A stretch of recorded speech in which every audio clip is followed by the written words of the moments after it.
Filho é superior aos anjos. Há muito tempo, Deus falou muitas vezes e de várias maneiras aos nossos antepassados por meio dos profetas. Mas nesses últimos dias falou-nos por meio do Filho, a quem constituiu herdeiro de todas as coisas e por meio de quem fez o universo. O Filho é o resplendor da glória de Deus e a expansão exata do seu ser, sustentando todas as coisas por sua palavra poderosa. Depois de ter realizado a purificação dos pecados, ele se assentou à direita da majestade nas alturas, tornando-se tão superior aos anjos quanto o nome que herdou é superior ao deles. Pois a qual dos anjos Deus alguma vez disse: Tu és meu filho, hoje te gerei? E outra vez: Eu serei seu pai e ele será meu filho? E ainda, quando Deus introduz o primogênito no mundo, diz: Todos os anjos de Deus o adorem. Quanto aos anjos, ele diz: Ele faz dos seus anjos ventos e dos seus servos clarões reluzentes. Mas a respeito do Filho diz: O teu trono, ó Deus, subsiste para todo sempre. Cetro de equidade é o cetro do teu reino. Amas a justiça e odeias a iniquidade. Por isso Deus, o teu Deus, escolheu-te dentre os teus companheiros, ungindo-te com óleo de alegria. E também diz: No princípio, Senhor, firmaste os fundamentos da terra, e os céus são obras das tuas mãos. Eles perecerão, mas tu permanecerás, envelhecerão como vestimentas. Tu os enrolarás como um manto, como roupas, e eles serão trocados. Mas tu permaneces o mesmo, e os teus dias jamais terão fim. A qual dos anjos Deus alguma vez disse: Senta-te à minha direita, até que eu faça dos teus inimigos um estrado para os teus pés? Os anjos não são todos eles espíritos ministradores, enviados para servir aqueles que hão de herdar a salvação? O perigo da negligência. Por isso, é preciso que prestemos maior atenção ao que temos ouvido, para que jamais nos desviemos. Porque se a mensagem transmitida por anjos provou a sua firmeza, e toda transgressão e desobediência recebeu a devida punição, como escaparemos se negligenciarmos tão grande salvação? Esta salvação, primeiramente anunciada pelo Senhor, foi-nos confirmada pelos que a ouviram. Deus também deu testemunho dela por meio de sinais, maravilhas, diversos milagres e dons do Espírito Santo, distribuídos de acordo com a sua vontade.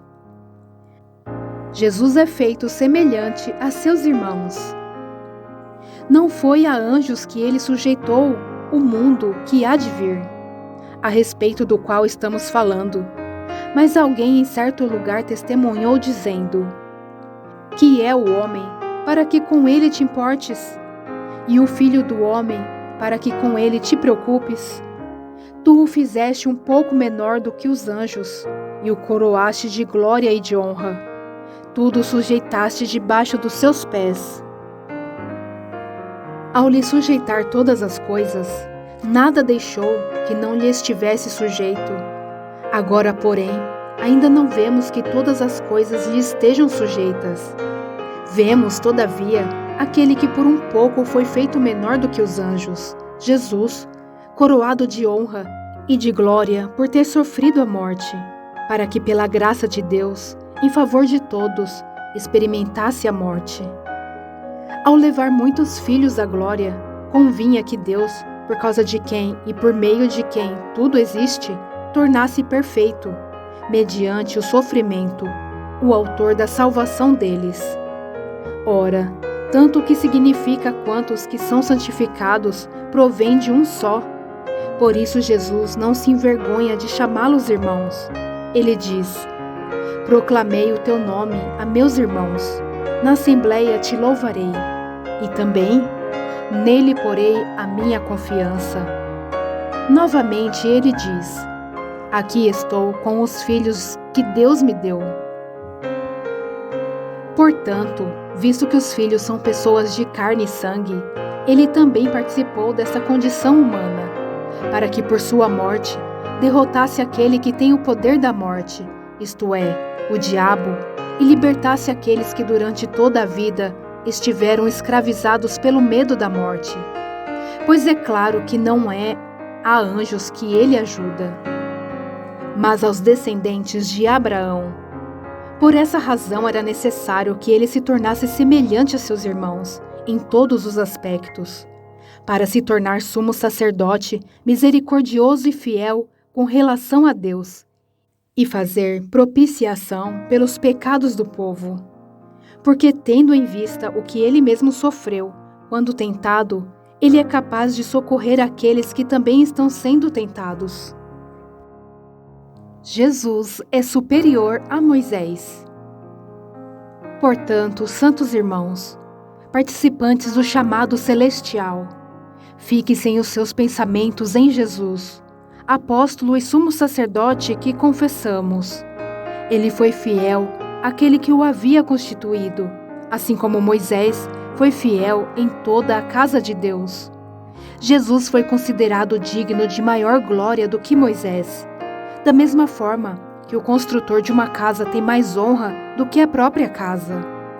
Pois toda casa é construída por alguém, mas Deus é o edificador de tudo. Moisés foi fiel como servo em toda a casa de Deus, dando testemunho do que haveria de ser dito no futuro. Mas Cristo é fiel como filho sobre a casa de Deus, e esta casa somos nós, se é que nos apegamos firmemente à confiança e à esperança da qual nos gloriamos. Advertência contra a incredulidade. Assim como diz o Espírito Santo: hoje, se vocês ouvirem a sua voz, não endureçam o coração, como na rebelião, durante o tempo da provação no deserto, onde os seus antepassados me tentaram, pondo-me à prova, apesar de durante 40 anos terem visto o que eu fiz. Por isso fiquei irado contra aquela geração e disse: o seu coração está sempre se desviando e eles não reconheceram os meus caminhos. Assim jurei na minha ira: jamais entrarão no meu descanso. Cuidado, irmãos, para que nenhum de vocês tenha coração perverso e incrédulo, que se afaste do Deus vivo. Ao contrário, encorajem-se uns aos outros todos os dias, durante o tempo que se chama hoje, de modo que nenhum de vocês seja endurecido pelo engano do pecado, pois passamos a ser participantes de Cristo, desde que, de fato, nos apeguemos até o fim à confiança que tivemos no princípio. Por isso é que se diz: se hoje vocês ouvirem a sua voz, não endureçam o coração, como na rebelião. Quem foram os que ouviram e se rebelaram? Não foram todos os que Moisés tirou do Egito? Contra quem Deus esteve irado durante 40 anos? Não foi contra aqueles que pecaram, cujos corpos caíram no deserto? E a quem jurou que nunca haveriam de entrar no seu descanso? Não foi aqueles que foram desobedientes? Vemos assim que por causa da incredulidade não puderam entrar. Um descanso sabático para o povo de Deus. Visto que nos foi deixada a promessa de entrarmos no descanso de Deus, que nenhum de vocês pense que falhou, pois as boas novas foram pregadas também a nós, tanto quanto a eles, mas a mensagem que eles ouviram de nada lhes valeu, pois não foi acompanhada de fé por aqueles que a ouviram. Pois nós, os que cremos, é que entramos naquele descanso, conforme Deus disse: assim jurei na minha ira: jamais entrarão no meu descanso. Embora suas obras estivessem concluídas desde a criação do mundo. Pois em certo lugar ele falou sobre o sétimo dia, nestas palavras: no sétimo dia Deus descansou de toda a obra que realizara. E de novo, na passagem citada há pouco diz: jamais entrarão no meu descanso. Portanto, resta entrarem alguns naquele descanso, e aqueles a quem anteriormente as boas novas foram pregadas não entraram, por causa da desobediência. Por isso Deus estabelece outra vez um determinado dia, chamado hoje, ao declarar muito tempo depois, por meio de Davi, de acordo com o que fora dito antes: se hoje vocês ouvirem a sua voz, não endureçam o coração. Porque se Josué lhes tivesse dado descanso, Deus não teria falado posteriormente a respeito de outro dia. Assim, ainda resta um descanso sabático para o povo de Deus, pois todo aquele que entra no descanso de Deus também descansa das suas obras, como Deus descansou das suas. Portanto, esforcemo-nos por entrar neste descanso, para que ninguém venha a cair, seguindo aquele exemplo de desobediência. Pois a palavra de Deus é viva e eficaz, e mais afiada que qualquer espada de 2 gumes. Ela penetra até o ponto de dividir alma e espírito, juntas e medulas, e julga os pensamentos e intenções do coração. Nada em toda a criação está oculto aos olhos de Deus. Tudo está descoberto e exposto diante dos olhos daquele a quem havemos de prestar contas. Jesus, o grande sumo sacerdote. Portanto, visto que temos um grande sumo sacerdote que adentrou os céus, Jesus, o Filho de Deus, apeguemo-nos com toda a firmeza à fé que professamos. Pois não temos um sumo sacerdote que não possa compadecer-se das nossas fraquezas, mas sim alguém que, como nós, passou por todo tipo de tentação, porém sem pecado. Assim, aproximemo-nos do trono da graça com toda a confiança, a fim de recebermos misericórdia e encontrarmos graça que nos ajude no momento da necessidade. Todo sumo sacerdote é escolhido dentre os homens e designado para representá-los em questões relacionadas a Deus e apresentar ofertas e sacrifícios pelos pecados. Ele é capaz de se compadecer dos que não têm conhecimento e se desviam, visto que ele próprio está sujeito à fraqueza. Por isso ele precisa oferecer sacrifícios por seus próprios pecados, bem como pelos pecados do povo.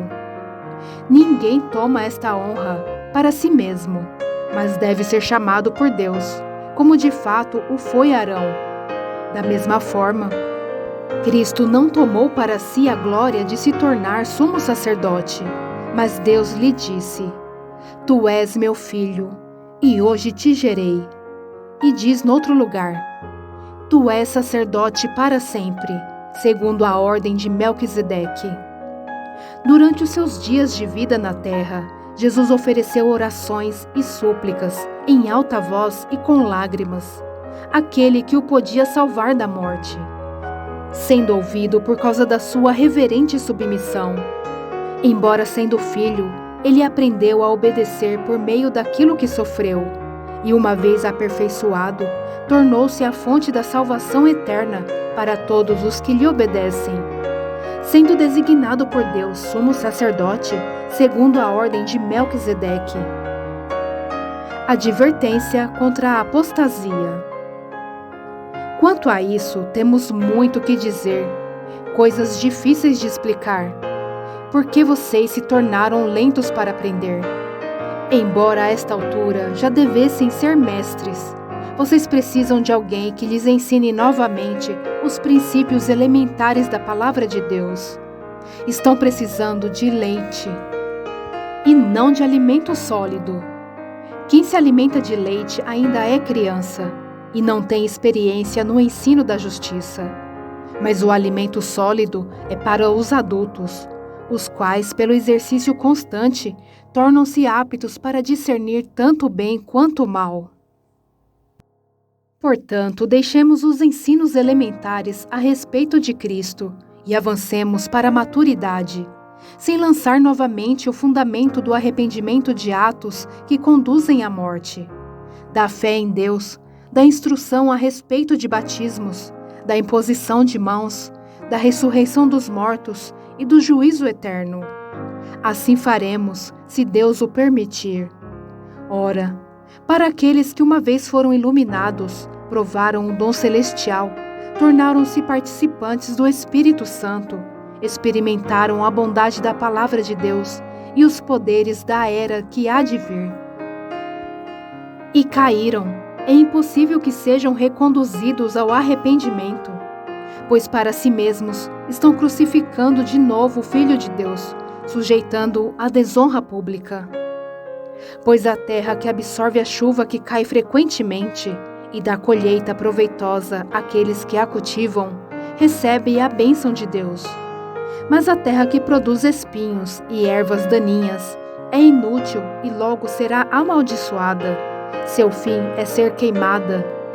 Amados, mesmo falando dessa forma, estamos convictos de coisas melhores em relação a vocês, coisas próprias da salvação.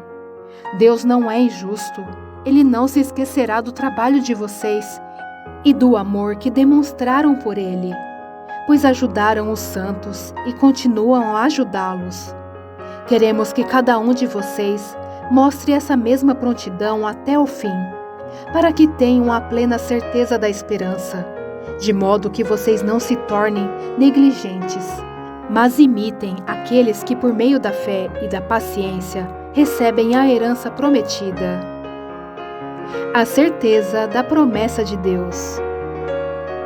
Quando Deus fez a promessa a Abraão, por não haver ninguém superior por quem jurar, jurou por si mesmo, dizendo: Esteja certo de que o abençoarei e farei numerosos os seus descendentes.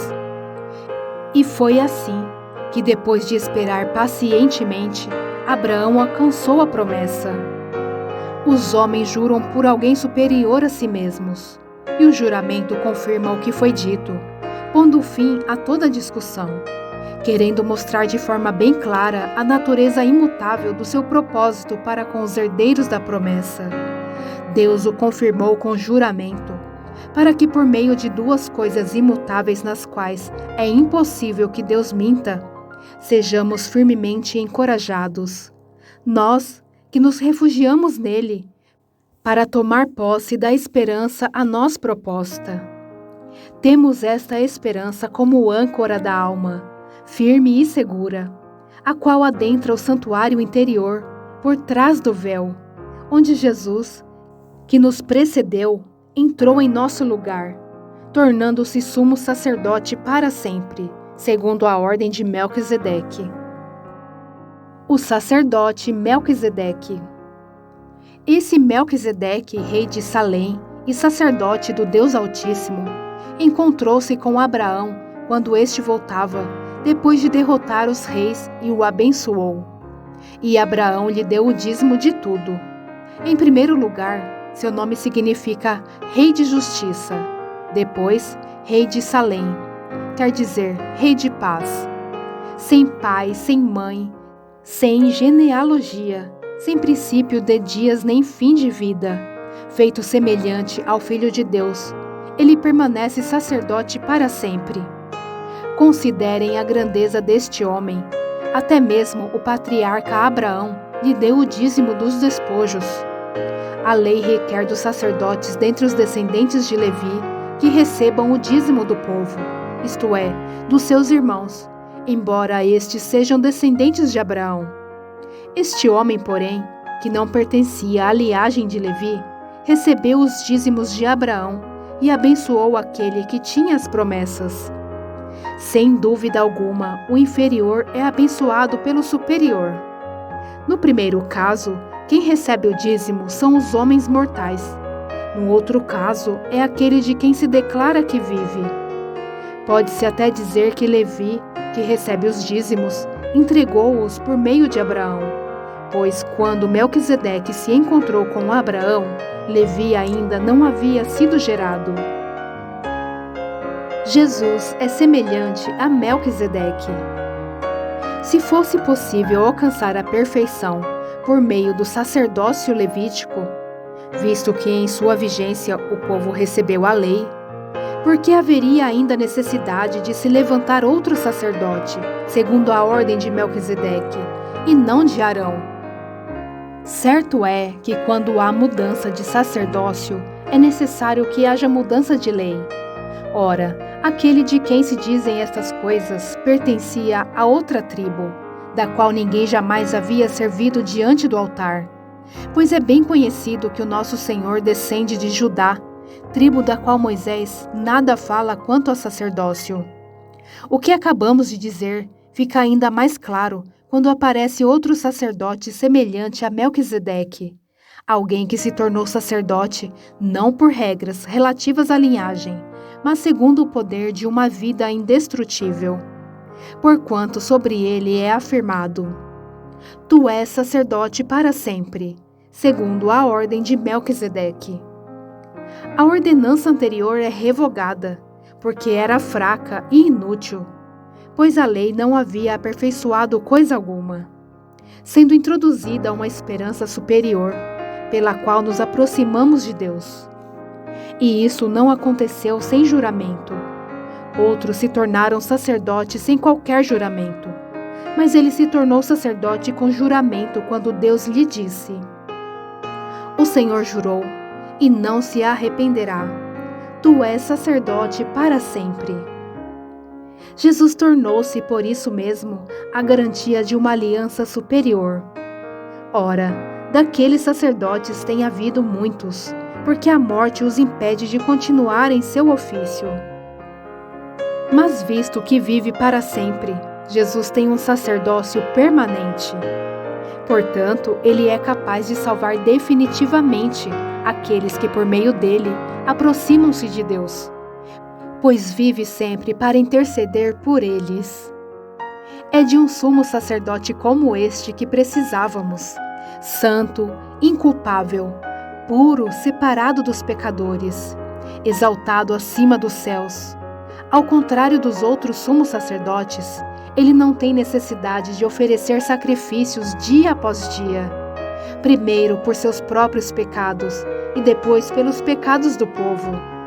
Ele o fez uma vez por todas, quando a si mesmo se ofereceu.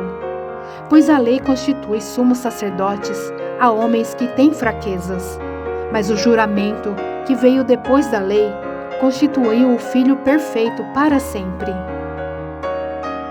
O sumo sacerdote de uma nova aliança. O mais importante do que estamos tratando é que temos um sumo sacerdote como esse, a qual se assentou à direita do trono da majestade nos céus, e serve no santuário, no verdadeiro tabernáculo que o Senhor erigiu, e não o homem. Todo sumo sacerdote é constituído para apresentar ofertas e sacrifícios, e por isso era necessário que também este tivesse algo a oferecer. Se ele estivesse na terra, nem seria sumo sacerdote, visto que já existem aqueles que apresentam as ofertas prescritas na lei. Eles servem num santuário que é cópia e sombra daquele que está nos céus, já que Moisés foi avisado quando estava para construir o tabernáculo. Tenha o cuidado de fazer tudo segundo o modelo que lhe foi mostrado no monte. Agora, porém, o ministério que Jesus recebeu é superior ao deles, assim como também a aliança da qual ele é mediador é superior à antiga, sendo baseada em promessas superiores. Pois se aquela primeira aliança fosse perfeita, não seria necessário procurar lugar para outra. Deus, porém, achou o povo em falta e disse: Estão chegando os dias, declara o Senhor, quando farei uma nova aliança com a comunidade de Israel e com a comunidade de Judá. Não será como a aliança que fiz com seus antepassados, quando os tomei pela mão para tirá-los do Egito. Visto que eles não permaneceram fiéis à minha aliança, eu me afastei deles, diz o Senhor. Esta é a aliança que farei com a comunidade de Israel. Depois daqueles dias, declara o Senhor, porei minhas leis em sua mente e as escreverei em seu coração. Serei o seu Deus e eles serão o meu povo.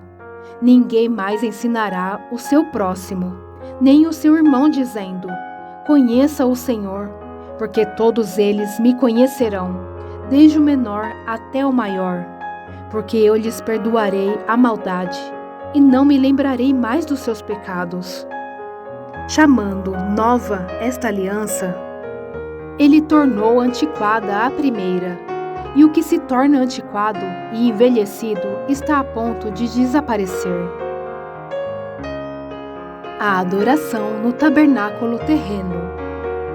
Ora, a primeira aliança tinha regras para a adoração e também um santuário terreno. Foi levantado um tabernáculo na parte da frente, chamada Lugar Santo. Estava um candelabro, a mesa e os pães da presença. Por trás do segundo véu havia a parte chamada Lugar Santíssimo, onde se encontravam o altar de ouro para o incenso e a arca da aliança, totalmente revestida de ouro. Nesta arca estavam o vaso de ouro contendo o maná, a vara de Arão, que floresceu, e as tábuas da aliança. Acima da arca estavam os querubins da glória, que com sua sombra cobriam a tampa da arca. A respeito dessas coisas não cabe agora falar detalhadamente.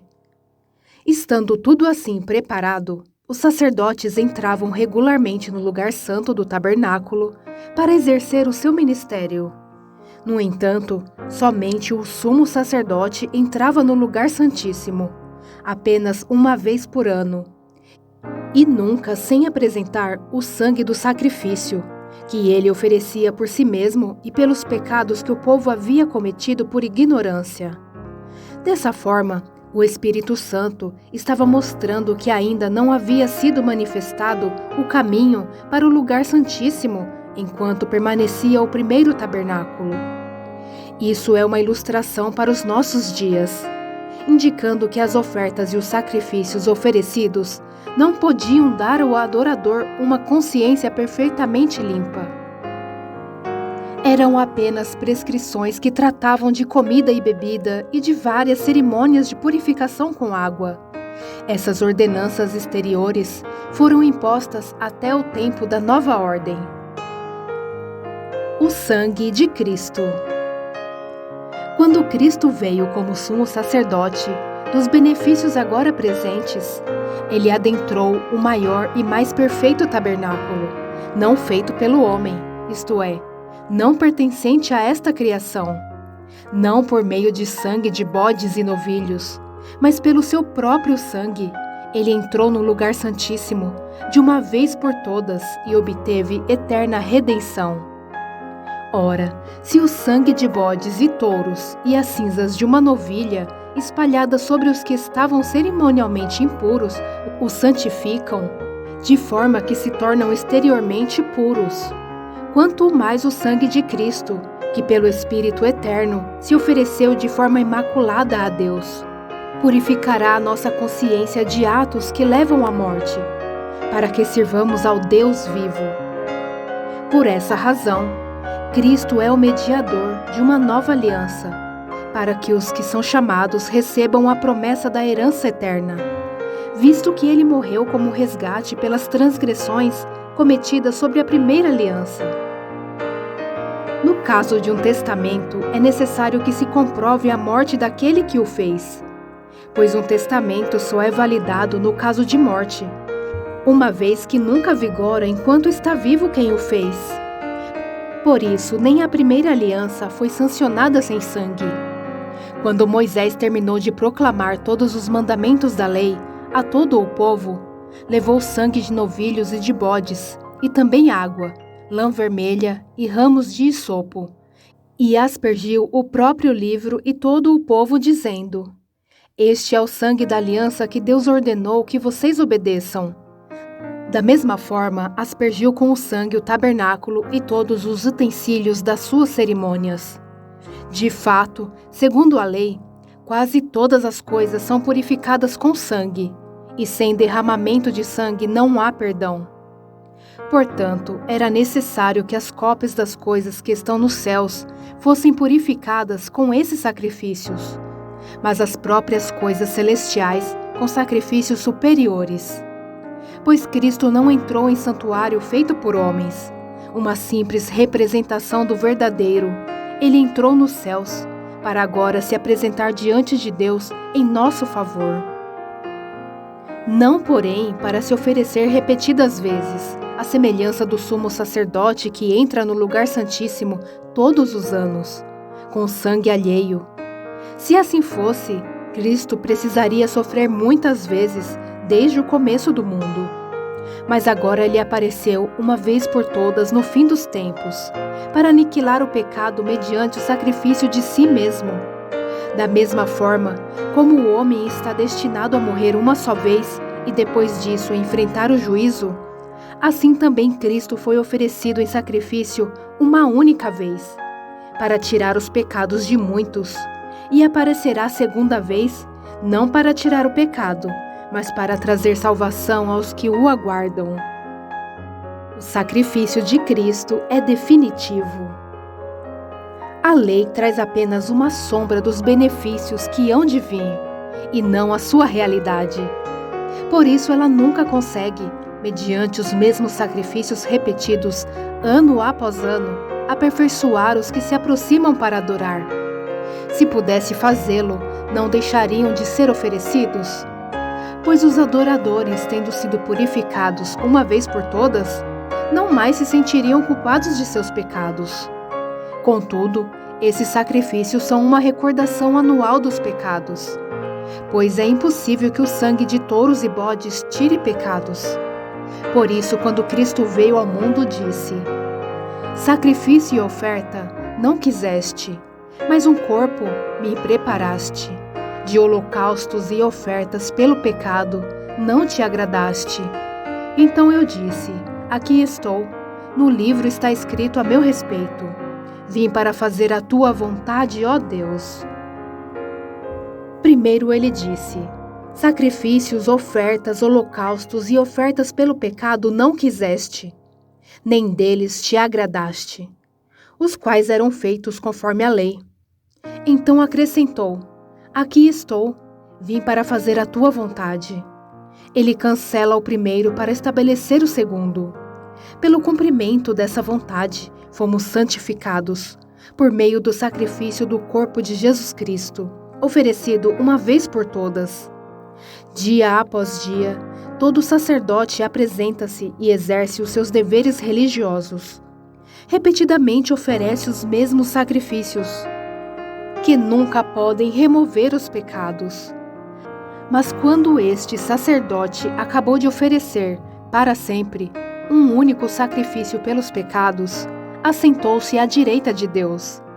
Daí em diante, ele está esperando até que os seus inimigos sejam colocados como estrado dos seus pés, porque por meio de um único sacrifício, ele aperfeiçoou para sempre os que estão sendo santificados. O Espírito Santo também nos testifica a este respeito. Primeiro ele diz: esta é a aliança que farei com eles. Depois daqueles dias, diz o Senhor, porei as minhas leis em seu coração e as escreverei em sua mente. E acrescenta: dos seus pecados e iniquidades não me lembrarei mais. Onde esses pecados foram perdoados, não há mais necessidade de sacrifício por eles. Um apelo à perseverança. Portanto, irmãos, temos plena confiança para entrar no lugar santíssimo pelo sangue de Jesus, por um novo e vivo caminho que ele nos abriu por meio do véu, isto é, do seu corpo. Temos, pois, um grande sacerdote sobre a casa de Deus. Sendo assim, aproximemo-nos de Deus com um coração sincero e com plena convicção de fé, tendo os corações aspergidos para nos purificar de uma consciência culpada e tendo os nossos corpos lavados com água pura. Apeguemo-nos com firmeza à esperança que professamos, pois aquele que prometeu é fiel. E consideremos uns aos outros para nos incentivarmos ao amor e às boas obras. Não deixemos de reunir-nos como igreja, segundo o costume de alguns, mas procuremos encorajar-nos uns aos outros, ainda mais quando vocês veem que se aproxima o dia. Se continuarmos a pecar deliberadamente, Depois que recebemos o conhecimento da verdade, já não resta sacrifício pelos pecados, mas tão somente uma terrível expectativa de juízo e de fogo intenso que consumirá os inimigos de Deus. Quem rejeita a lei de Moisés morria sem misericórdia, pelo depoimento de 2 ou 3 testemunhas. Quão mais severo castigo julgam vocês, merece aquele que pisou aos pés o Filho de Deus, profanou o sangue da aliança pelo qual ele foi santificado, e insultou o Espírito da graça. Pois conhecemos aquele que disse: a mim pertence a vingança, eu retribuirei. E outra vez, o Senhor julgará o seu povo. Terrível coisa é cair nas mãos do Deus vivo. Lembrem-se dos primeiros dias, depois que vocês foram iluminados, quando suportaram muita luta e muito sofrimento. Algumas vezes vocês foram expostos a insultos e tribulações. Em outras ocasiões, fizeram-se solidários com os que assim foram tratados. Vocês se compadeceram dos que estavam na prisão e aceitaram alegremente o confisco de seus próprios bens, pois sabiam que possuíam bens superiores e permanentes. Por isso, não abram mão da confiança que vocês têm. Ela será ricamente recompensada. Vocês precisam perseverar, de modo que quando tiverem feito a vontade de Deus, recebam o que Ele prometeu, pois em breve, muito em breve, aquele que vem virá e não demorará, mas o meu justo viverá pela fé, e se retroceder, não me agradarei dele. Nós, porém, não somos dos que retrocedem e são destruídos, mas dos que creem e são salvos. Exemplos de fé. Ora, a fé é a certeza daquilo que esperamos e a prova das coisas que não vemos, pois foi por meio dela que os antigos receberam bom testemunho. Pela fé, entendemos que o universo foi formado pela palavra de Deus, de modo que aquilo que se vê não foi feito do que é visível. Pela fé, Abel ofereceu a Deus um sacrifício superior ao de Caim. Pela fé, ele foi reconhecido como justo, quando Deus aprovou as suas ofertas. Embora esteja morto, por meio da fé, ainda fala. Pela fé, Enoque foi arrebatado, de modo que não experimentou a morte, e já não foi encontrado, porque Deus o havia arrebatado. Pois antes de ser arrebatado, recebeu testemunho de que tinha agradado a Deus. Sem fé, é impossível agradar a Deus, pois quem dele se aproxima precisa crer que ele existe e que recompensa aqueles que o buscam. Pela fé, Noé, quando avisado a respeito de coisas que ainda não se viam, movido por santo temor, construiu uma arca para salvar sua família. Por meio da fé, ele condenou o mundo e tornou-se herdeiro da justiça que é segundo a fé. Pela fé, Abraão, quando chamado, obedeceu e dirigiu-se a um lugar que mais tarde receberia como herança, embora não soubesse para onde estava indo. Pela fé, peregrinou na terra prometida como se estivesse em terra estranha. Viveu em tendas, bem como Isaque e Jacó, co-herdeiros da mesma promessa. Pois ele esperava a cidade que tem alicerces, cujo arquiteto e edificador é Deus. Pela fé, Abraão e também a própria Sara, apesar de estéril e avançada em idade, recebeu poder para gerar um filho, porque considerou fiel aquele que lhe havia feito a promessa. Assim, daquele homem já sem vitalidade, originaram-se descendentes tão numerosos como as estrelas do céu e tão incontáveis como a areia da praia do mar. Todos estes vieram pela fé e morreram sem receber o que tinha sido prometido.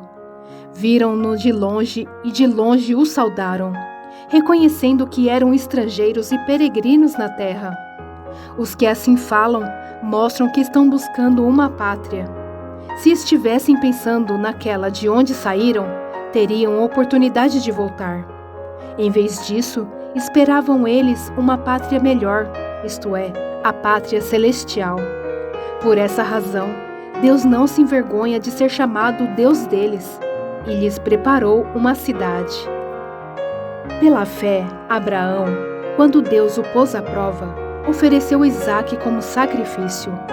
Aquele que havia recebido as promessas estava a ponto de sacrificar o seu único filho, embora Deus lhe tivesse dito: por meio de Isaque, a sua descendência será considerada. Abraão levou em conta que Deus pode ressuscitar os mortos, e figuradamente recebeu Isaque de volta dentre os mortos. Pela fé, Isaque abençoou Jacó e Esaú com respeito ao futuro deles.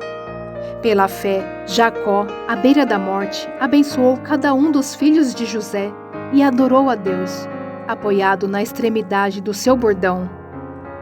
Pela fé, José, no fim da vida, fez menção do êxodo dos israelitas do Egito e deu instruções acerca dos seus próprios ossos.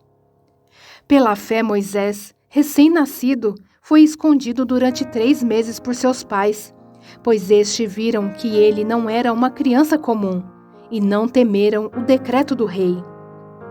Pela fé, Moisés, já adulto, recusou ser chamado filho da filha de Faraó, preferindo ser maltratado com o povo de Deus a desfrutar os prazeres do pecado durante algum tempo. Por amor de Cristo, considerou sua desonra uma riqueza maior do que os tesouros do Egito, porque contemplava a sua recompensa.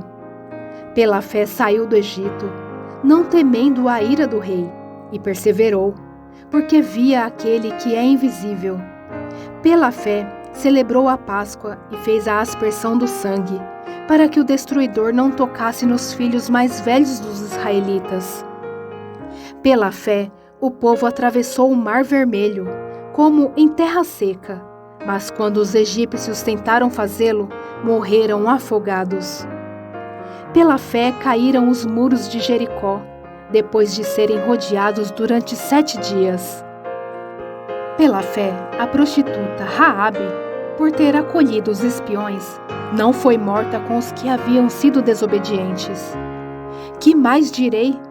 Não tenho tempo para falar de Gideão, Baraque, Sansão, Jefté, Davi, Samuel e os profetas, os quais pela fé conquistaram reinos, praticaram a justiça, alcançaram o cumprimento de promessas, fecharam a boca de leões, apagaram o poder do fogo e escaparam do fio da espada, da fraqueza tiraram força, tornaram-se poderosos na batalha e puseram em fuga exércitos estrangeiros. Houve mulheres que pela ressurreição tiveram de volta os seus mortos.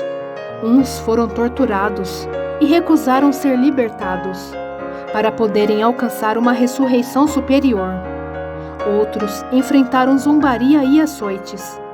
Outros ainda foram acorrentados e colocados na prisão, apedrejados, cerrados ao meio, postos à prova, mortos ao fio da espada. Andaram errantes, vestidos de pele de ovelhas e de cabras, necessitados, afligidos e maltratados. O mundo não era digno deles. Vagaram pelos desertos e montes, pelas cavernas e grutas. Todos estes receberam bom testemunho por meio da fé. No entanto, nenhum deles recebeu o que havia sido prometido. Deus havia planejado algo melhor para nós, para que conosco fossem eles aperfeiçoados. Deus disciplina os seus filhos. Portanto, também nós, uma vez que estamos rodeados por tão grande nuvem de testemunhas, livremo-nos de tudo que nos atrapalha e do pecado que nos envolve, e corramos com perseverança a corrida que nos é proposta, tendo os olhos fitos em Jesus, autor e consumador da nossa fé. Ele, pela alegria que lhe fora proposta, suportou a cruz, desprezando a vergonha, e assentou-se à direita do trono de Deus. Pensem bem naquele que suportou tal oposição dos pecadores contra si mesmo, para que vocês não se cansem nem desanimem. Na luta contra o pecado, vocês ainda não resistiram até o ponto de derramar o próprio sangue. Vocês se esqueceram da palavra de ânimo que ele lhes dirige como a filhos. Meu filho, não despreze a disciplina do Senhor, nem se magoe com a sua repreensão, pois o Senhor disciplina a quem ama e castiga todo aquele a quem aceita como filho. Suportem as dificuldades, recebendo-as como disciplina. Deus os trata como filhos. Ora, qual filho que não é disciplinado por seu pai? Se vocês não são disciplinados, e a disciplina é para todos os filhos, então vocês não são filhos legítimos, mas sim ilegítimos. Além disso, tínhamos pais humanos que nos disciplinavam, e nós os respeitávamos. Quanto mais devemos submeter-nos ao Pai dos Espíritos, para assim vivermos. Nossos pais nos disciplinavam por curto período, segundo lhes parecia melhor. Mas Deus nos disciplina para o nosso bem, para que participemos da sua santidade. Nenhuma disciplina parece ser motivo de alegria no momento, mas sim de tristeza. Mais tarde, porém, produz fruto de justiça e paz para aqueles que por ela foram exercitados. Portanto, fortaleçam as mãos enfraquecidas e os joelhos vacilantes. Façam caminhos retos para os seus pés, para que o manco não se desvie, antes seja curado. Advertência contra a rejeição de Deus. Esforcem-se para viver em paz com todos e para serem santos. Sem santidade ninguém verá o Senhor. Cuidem que ninguém se exclua da graça de Deus, que nenhuma raiz de amargura brote e cause perturbação, contaminando muitos, que não haja nenhum imoral ou profano. Como Esaú, que por uma única refeição vendeu os seus direitos de herança como o filho mais velho. Como vocês sabem, posteriormente, quando quis herdar a bênção, fui rejeitado, e não teve como alterar a sua decisão, embora buscasse a bênção com lágrimas. Vocês não chegaram ao monte que se podia tocar, e que estava em chamas, nem às trevas, à escuridão, nem à tempestade, ao soar da trombeta e ao som de palavras tais, que os ouvintes rogaram que nada mais lhe fosse dito, pois não podiam suportar o que lhe estava sendo ordenado. Até um animal, se tocar no monte, deve ser apedrejado. O espetáculo era tão terrível que até Moisés disse: "Estou apavorado e trêmulo." Mas vocês chegaram ao Monte Sião, a Jerusalém celestial, a cidade do Deus vivo. Chegaram aos milhares de anjos, em alegre reunião, a igreja dos primogênitos, cujos nomes estão escritos no céu. Vocês chegaram a Deus, juiz de todos os homens. Aos espíritos dos justos aperfeiçoados, a Jesus, mediador de uma nova aliança, e ao sangue aspergido, que fala melhor do que o sangue de Abel. Cuidado, não rejeitem aquele que fala. Se os que se recusam a ouvir aquele que os advertia na terra não escaparam, quanto mais nós, se nos desviarmos daquele que nos adverte dos céus? Aquele cuja voz outrora abalou a terra, agora promete: ainda de uma vez abalarei, não apenas a terra, mas também o céu. As palavras, ainda uma vez, indicam a remoção do que pode ser abalado, isto é, coisas criadas, de forma que permaneça o que não pode ser abalado. Portanto, já que estamos recebendo um reino inabalável, sejamos agradecidos e assim adoremos a Deus de modo aceitável, com reverência e temor, pois o nosso Deus é fogo consumidor. Exortações finais. Seja constante o amor fraternal. Não se esqueçam da hospitalidade. Foi praticando-a que, sem o saber, alguns acolheram anjos. Lembrem-se dos que estão na prisão, como se aprisionado com eles. Dos que estão sendo maltratados, como se vocês mesmos estivessem sendo maltratados. O casamento deve ser honrado por todos. O leito conjugal, conservado puro, pois Deus julgará os imorais e os adúlteros. Conservem-se livres do amor ao dinheiro e contentem-se com o que vocês têm, porque Deus mesmo disse: nunca o deixarei, nunca o abandonarei.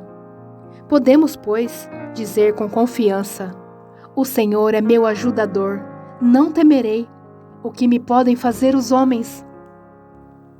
Lembrem-se dos seus líderes, que lhes falaram a palavra de Deus.